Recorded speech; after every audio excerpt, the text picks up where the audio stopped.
How do I start this? Okay. So,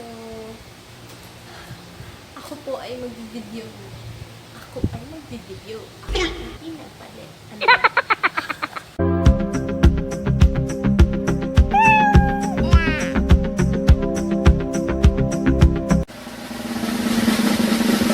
Hi everyone! Miles here. Welcome to my channel. Wow! So today, pag-uusapan na natin finally yung aking weight loss update.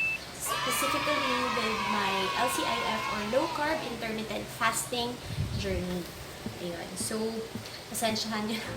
May kodigo talaga ako kasi parang madami-dami yung kailangan kong i-catch up sa inyo. So, it's not that na parang ang dami talagang nag-aabang, ano. Pero I have close friends, random strangers sa social media na na-meet ko through LCIF na of course, naghihintay din ang update ko. Bakit ano nangyari? Ba't bigla akong nanahimik? Hindi ako nag-upload and all. So, ayun. So, first, i-discuss ko is yun, anong nangyari? Bakit hindi nakapag-upload? Tapos, did I continue LCIF? And lastly is yung mga diet tips ko. Ano ba yung ginawa ko after LCIF? Ayun. Sige. So, hindi naman masyado ng madali. So, first, anong nangyari? So, let's look back at my previous videos para makita nyo kung ano yung difference before and yung ngayon na videos. So yeah, let's look at these videos. She's a Mona Lisa. Everyone's lining up to see her. She's a Mona Lisa. Everyone's lining up to see her. There must be something about her features. You'll find her beauty goes much deeper. Ayan, so as you can see, ibang-iba talaga. So, makikita nyo naman siguro sa face, no? Bilog-bilogin talaga before, para naman ngayon. And liit na din yung dito ko. Ayan, so, pumayat din naman talaga ako. So, hindi naman ganun ka-skinny and all, pero big difference talaga. Okay, so, ano nga bang nangyari? Bakit hindi ako nakapag-upload? It's because I focused on looking for a stable job. Kailangan ko maghanap ng trabaho na makakatulong sa akin financially and of course to become stable. Yun. So, aside from that, may mga personal lang na pinagdaanan and then, ayun, COVID happened. So, yun, nag-quarantine. So, ayun, medyo hindi agad bumalik yung kagustuhan kong mag-vlog. Ayun, so, pero the rest naman, I mean, from the previous months, I stayed on my diet naman. Ayun. Okay, so, next is, did I continue LCIF? Pinagpatuloy ko ba siya? Or what? Okay, so, to tell you honestly, I think I only did it for 2 months. January, February, yeah. And, parang siguro mga first few weeks ng March. Kasi, luckily, nakahanap ako ng work. And, they required me to have this, ano ang term yun? Medical exam. Yun. So, check up sa lahat. Overall check-up. Yun, may findings na mataas yung uric ko and I have fatty liver. So, I have to... Parang ang LCIF kasi more on meat and all. So, ayun. I had to stop it. So, kumbaga... Anyway, disclaimer lang na hindi ko naman discourage yung mga nag-LCIF na yun. So, okay lang. Ipagpatuloy nyo lang yun. Pero, it's not... I found out that it's not for me. And hindi siya pang matagalan na, I mean, hindi siya pang forever na lifestyle, gano'n, or way of eating. Yan. So, kumbaga ang advice sa akin ng doctor is just eat properly so everything should be in balance. Yan. So, kaya I had to stop LCIF. Pero nung tinigil ko yung LCIF, as far as I can remember, 65 kilograms. So, ayun. Yeah, tinigil ko yung LCIF. And so lastly is diet tips. Ano ba yung ginawa ko after ng LCIF? So, na-maintain ko siya or nababaan ko siya. So, luckily, fortunately, bumaba pa ako ng 5 kilograms. So, from 65, 60 na lang ako ngayon. Bali ganito kasi yan. Let me share clearly kung ano talaga yung weight loss journey ko. So, let's start around year 2018. Year 2018, ganun, mataba ako and all. So, nagpa-check up ako kasi delayed na ako ng 2 months. So, nagpa-check up, pa-OB. And then, I found out I have PCOS. So, January 2019, I started yung diet ko. Pero, it lasted lang for a few months. Kasi nandun talaga yung ugali na hindi ka consistent, nag-give in ka sa cravings mo, tapos, lalo na if you're facing frustrating events in your life. Ayan, so, I think last quarter ng 2019, kung ano naman kinakain ko, milk tea ako ng milk tea, so yun, tumaba na naman ako ulit. So, around December 2019, 81 kilos na ako. And, I decided right then and there na mag-diet na ako ulit. And this time, I would be more serious. Kasi parang tinitingnan ko yung kalendaryo, parang lumipas na naman ng isang taon, wala naman nangyari. So, puro na lang tayo procrastination, ganyan. So, ayun, start ng December, nag-intermittent fasting ako. Pero I didn't start with low carb first. So, 81 kilos, start na December 2019. So, around the last week of December 2019, 77.5 kilos na lang ako. So, bumaba naman ako ng, nagbawas naman ako ng timbang from 81 to 77.5. Tapos, by January, kasi pina-follow ko yung page ni Coach Dave sa Facebook, yung low carb intermittent fasting. So, parang time to time, pag nagsascroll ako sa Facebook, sa newsfeed, ang dami ko nakikita na, alam mo yun, may progress talaga yung ginagawa nila. Ang bilis, parang in a month, ilang kilos yung nawawala. So, naigano ako. So, January, nag-start ako, 77.5 yung timbang ko. And from, February to mga around March, yun, from 77.5 naging 65. Yan, 65 kilos. Ayun.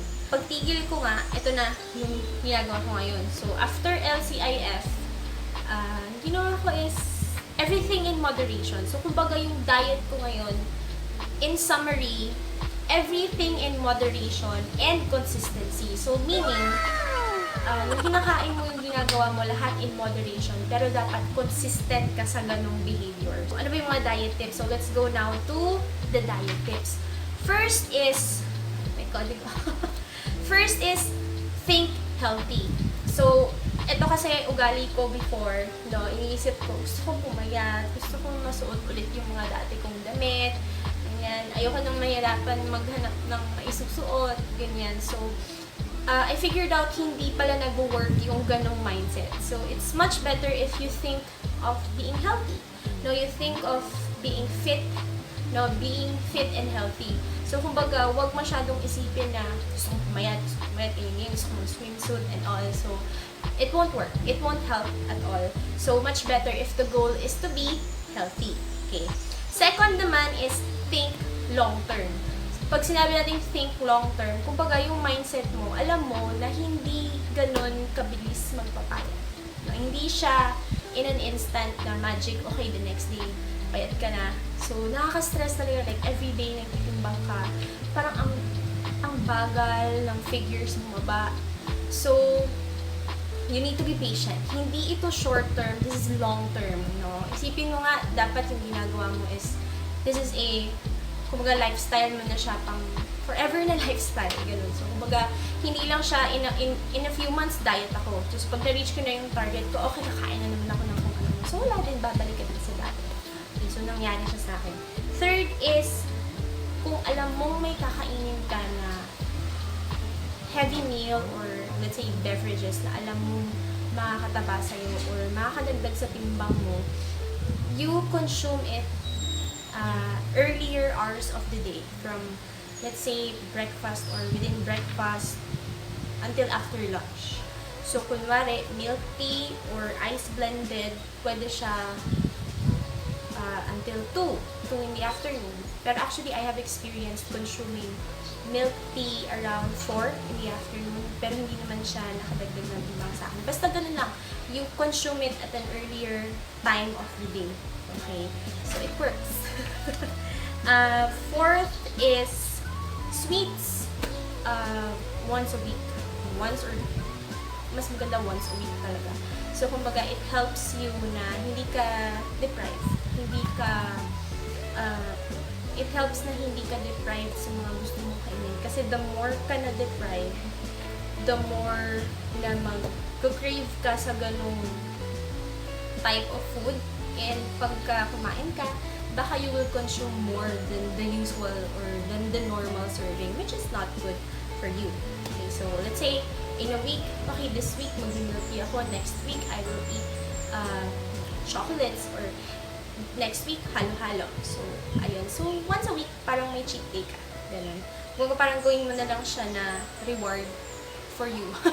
Na, let's say, every Sunday or every Saturday, meron kang kakainin na favorite sweets mo.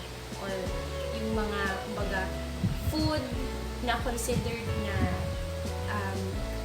sobrang makakataba sa'yo. Okay, next naman is cravings. Ayan. My cravings for sweets, kasi may talaga ako sweet tooth. So, mahilig talaga ako sa sweets. For example, if I'm craving for chocolates, I would rather have dark chocolate. And then, if I'm craving for ice cream, yogurt. So, you find a healthy alternative for your cravings. Let's say, in a week, sobrang discipline mo, tapos meron talagang mga ganyan, diba? Cravings or hunger pangs. Let's say, bigla ka nag-crave ng ice cream. So, yan, you buy yogurt.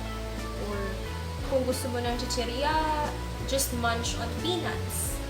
So, healthier alternative for the craving. So, kailangan mo tiisin hanggang sa cheat day mo on the weekend, Sunday or Saturday. Ayan. Next is exercise. So, make it at least 3 times a week for 30 minutes. Kahit minimum 30 minutes lang. Ako kasi I'm more into dancing.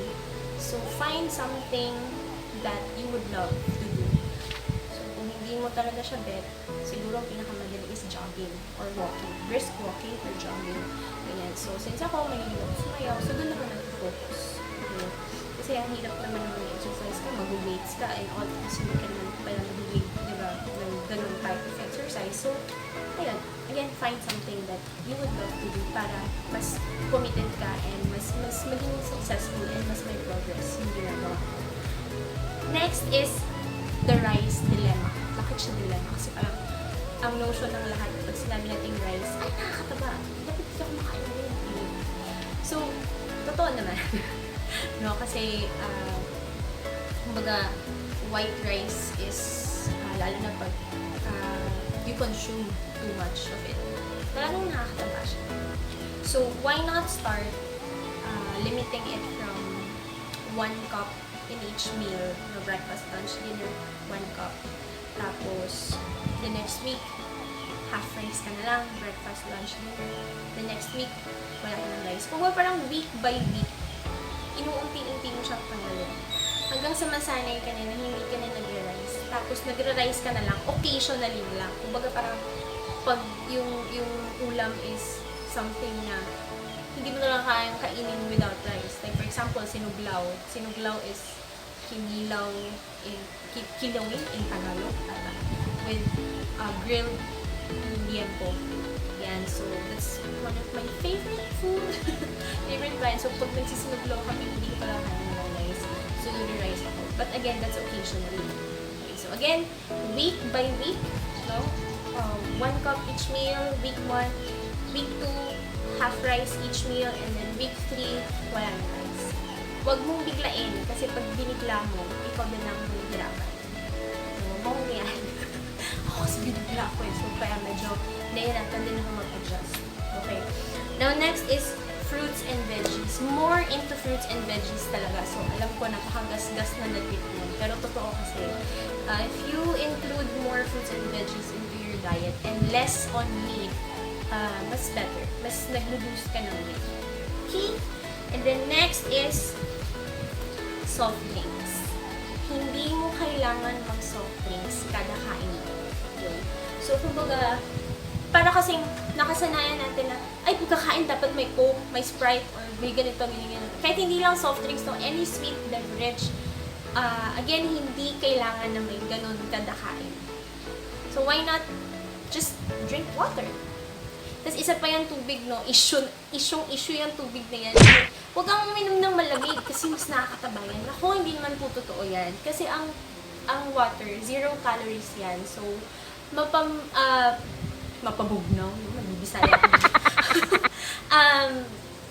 Malamig man yan o hindi, still the same. Okay? So, next naman is last tip. Natapos na pala ako. Thank you to my notes.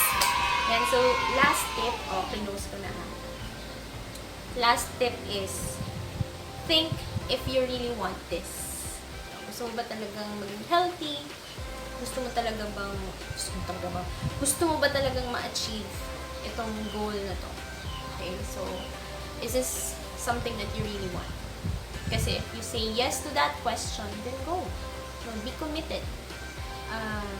Be consistent. Char.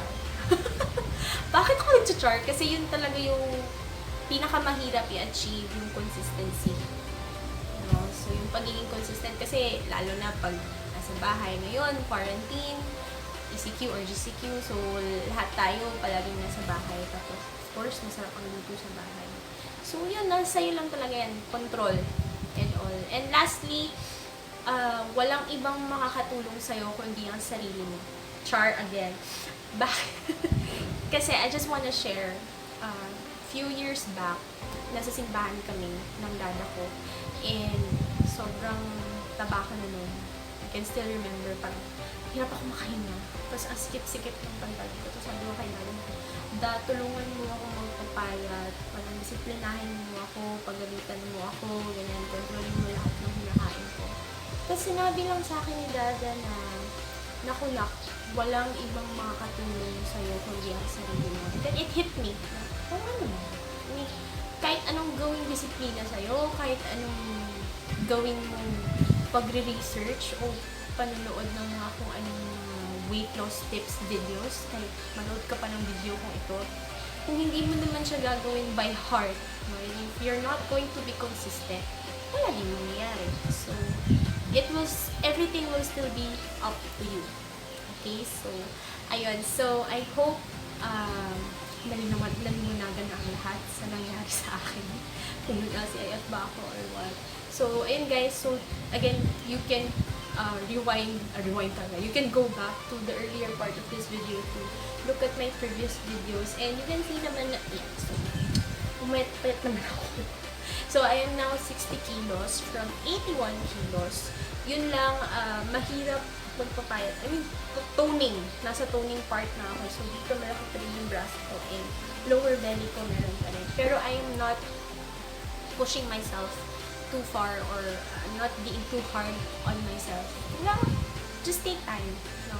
And, wala namang, hindi naman akong join ng pageant or what. So, again, I'm doing this for me. Kaya mas naging effective siya. Yun, isa din yun. Don't do it for others. Do it for yourself. Okay? So, love yourself. Bye!